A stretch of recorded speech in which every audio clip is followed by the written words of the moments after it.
voisun lawa ka fean hoi tan chu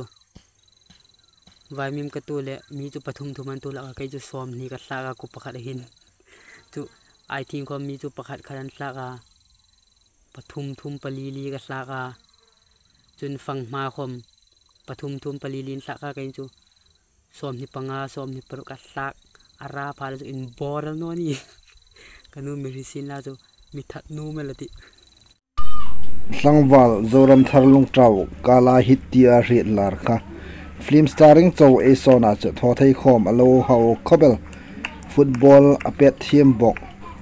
chun voisul lem chu nisan noya I think le vaimim tu in anu lo afe puya fel khobel tlangwal fel takani ti chu achinga chun ama hi vaimim min muhni muthuman thla khomen musom li dam ka thlak hlak atia voisun khana meng phone a hi alo fena mong thon rokatia ngena mong thona amiro kal chu alo upload nom rak no khomin phalna hang laka ya fel em tlangwal fel em ani o film starring chawan no ne team khom hawane football pe laka team misuklim laka team vaimim I think hai atua voisun chu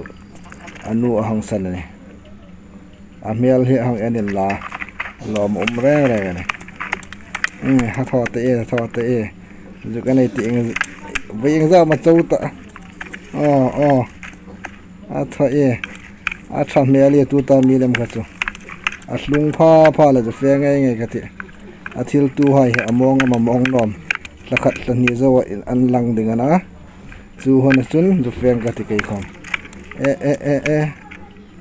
a tho tak ani wa kut pani na tho te film shooting lai le kan chin hlau hle ga te ni san no ya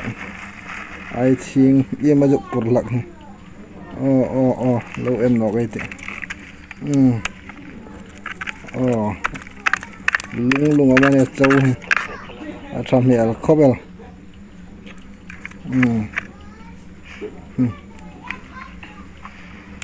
takat tani zawa akut nong hin lang ding na tu ta ka vai mi ma tu na mot amongal the ni atu dal kha en chat in la